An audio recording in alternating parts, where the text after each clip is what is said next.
Karena ini Xinjia udah bukannya bilang hanya untuk orang Tionghoa aja, sekarang udah banyak, termasuk mungkin ke agama, bukannya tepekong, bukan Konghucu, bukannya ini aja, semua, termasuk banyak gereja juga ada ikut Xinjia juga. Terus di tepekong udah biasa. Jadi ya terus terang Xinjia ini sebetulnya yang tadi yang kita bilang, cuman biasanya kumpul-kumpul anak-anak pada pulang ke rumah sama orang tua. Jadi yang paling penting tuh malamnya makan bersama anak-anak, besok pagi-pagi orang tua kasih angpau sama yang kecil. Tapi anak-anak kasih angpau sama orang tua kalau yang sudah bisa usaha gitu. Jadi itu cuma satu kebiasaan ini aja. Jadi sebetulnya kita orang kalau dekat di Indonesia itu udah tradisi yang biasa sekali. Cuman kumpul, makan, ketemu orang tua.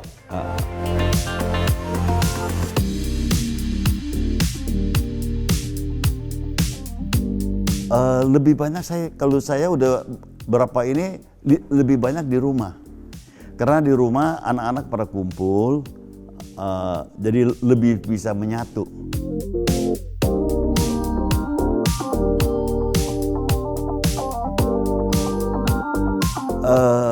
Yang kalau saya sih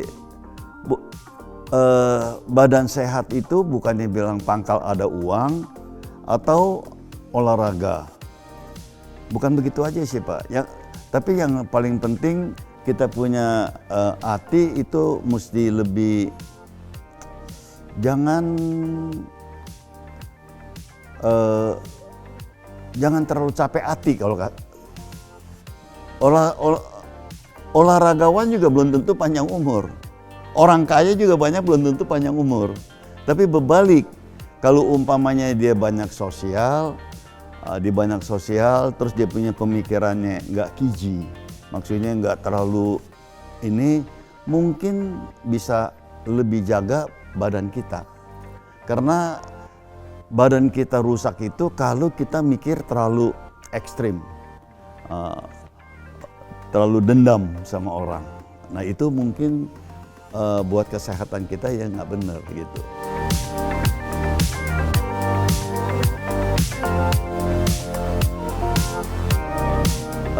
Saya nggak terlalu jaga Pak. Jadi kalau umpamanya kita tahu gula itu tidak manfaat buat badan. Jadi saya kalau bisa nggak makan gula gitu. Tapi kalau durian enak, loh. Saya nggak pantang lah. Kalau umpamanya ini kolesterol, itu kolesterol, kita boleh jarang makan. Tapi kalau sate enak, ya nggak peduli, gasat. Jadi kita tetap memang mesti jaga badan. Ya kalau yang ada waktu, yang hobi, itu boleh juga banyak olahraga. Tapi kalau saya memang dari dulu, termasuk orang tua saya juga nggak pernah olahraga. Jadi kalau orang memang nggak olahraga, udah masuk umur, juga jangan paksa karena mau badan sehat olahraga, itu salah juga. Orang yang biasa olahraga, akhirnya dia nggak olahraga, itu juga salah. Jadi kalau yang olahraga, dia mesti terus olahraga. Cuman umurnya tambah, mungkin kurangin. Tapi jangan udah tua, pikir waduh olahraga ini bagus, akhirnya forsir, itu juga nggak bagus. Nah, kalau saya sih memang dari dulu masih muda, masih sekolah suka main basket. Ya.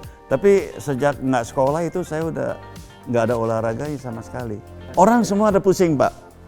Nggak, kalau orang udah betul-betul pikun itu nggak pusing. Tapi kalau orang kita masih sehat pasti ada pusingnya. Tapi pusing ini jangan kita bawa terus gitu. Mungkin kita mau marah, oke, nggak boleh bilang orang nggak boleh marah. Kita marah, sekejap kita marah. Udah marah jangan terus dipikirkan gitu. Kalau dipikirkan terus itu jadi makan ke hati kita. Jadi kita marah boleh marah sebentar. Udah marah jangan didendam. Mungkin juga nggak ada yang berani kayak saya Pak. Masih muda-muda berani lepas usaha. Tapi saya lepas usaha bukan bilang enjoy sendiri. Saya lepas usaha Karena waktu 98 bangun organisasi masih takut politik.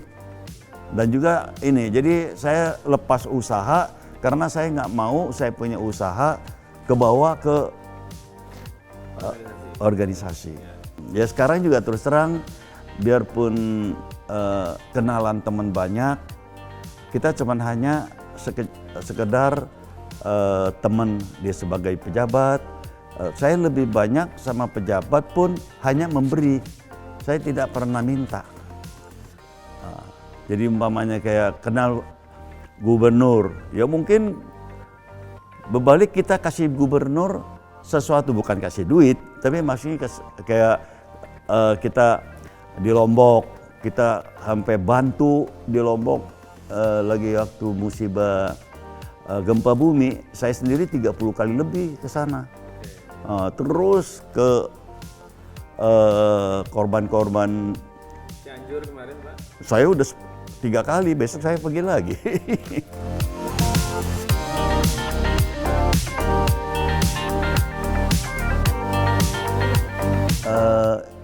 Saya sih memang ada satu rencana, karena kan inti saya mungkin 2 tahun lagi, saya nggak bisa nganggur.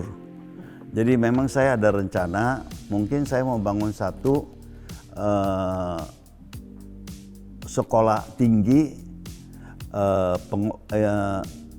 Kalau Mandarin ini sih bilang buat Chinese punya kedokteran. Tradisional Chinese medicine. Ya, tadinya saya mau cari tempat yang pelosok karena saya bukan mau cari duit.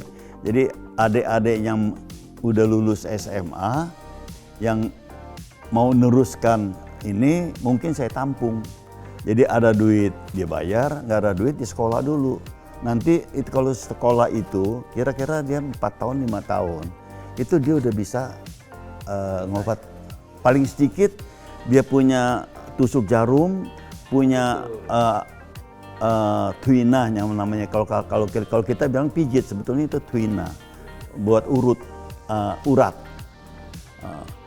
Terus dia bisa kasih resep obat.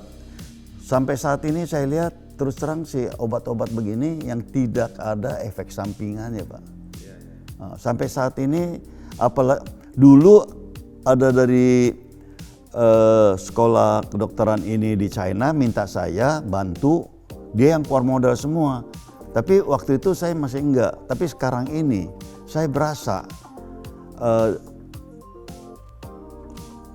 pengetahuan dari Chinese punya ini itu penting sekali.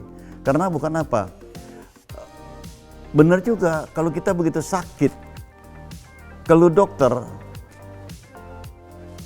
MRI, ronsen itu duitnya itu udah luar biasa. Dan juga kebanyakan langsung operasi. Nah kalau umpamanya dekat yang saya tahu kayak Chinese punya ini, itu sebetulnya obatnya murah dan juga nggak susah.